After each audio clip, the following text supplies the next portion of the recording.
is identified as mentally retarded, put back from the 5th grade into the 4th grade, and stayed in that category until I got out of high school. I don't have any college training, but I met a high school teacher who one day changed my life. I was waiting on another student, and when he came in, he said to me, "Young man, go to the board and write what I'm about to tell you." And I said, I can't do that, sir. He said, "Why not?" I said, "I'm not one of your students." He said, "It doesn't matter. Follow my directions now." I said, "I can't do that, sir." He said, "Why not?" I said, "Because I'm educable mentally retarded." And he came from behind his desk and he looked at me. He said, "Don't ever say that again. Someone's opinion of you does not have to become your reality."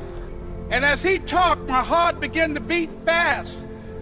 Tears began to run by my eyes, and I was in the back just listening to him, because the speech he was giving, that speech was for me.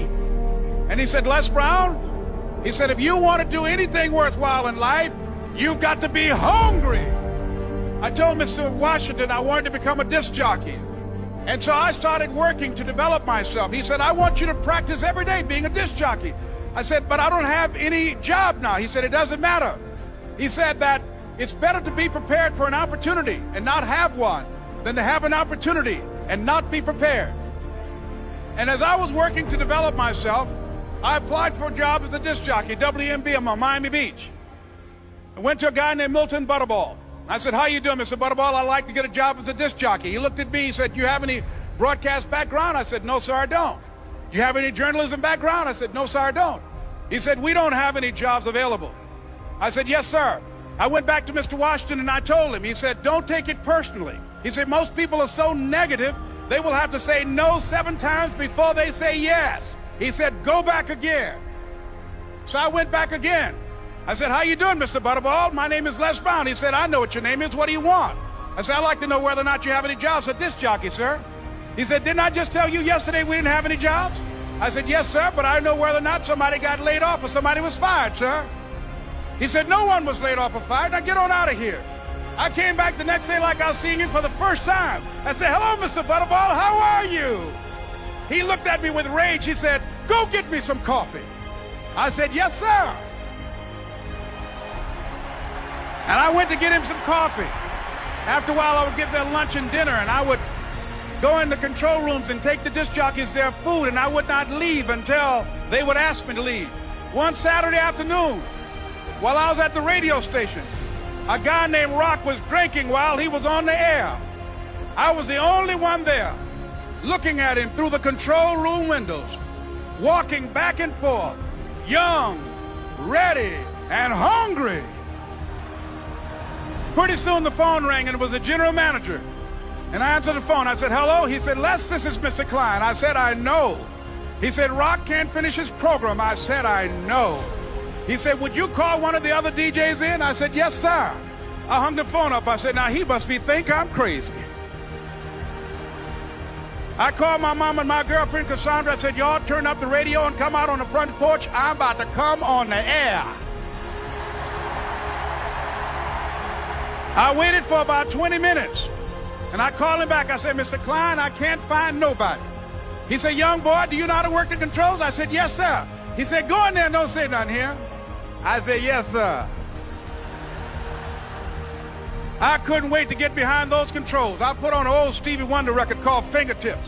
I sat down behind that turntable. I said, "Look out, this is me, LB Triple P, Les Brown, your platter playing papa. There were none before me, and there will be none after me. Therefore, that makes me the one and only. Young and single and love to mingle, certified, bona fide, indubitably qualified to bring you satisfaction, a whole lot of action. Look out, baby, I'm your love man." I was hungry. I was hungry.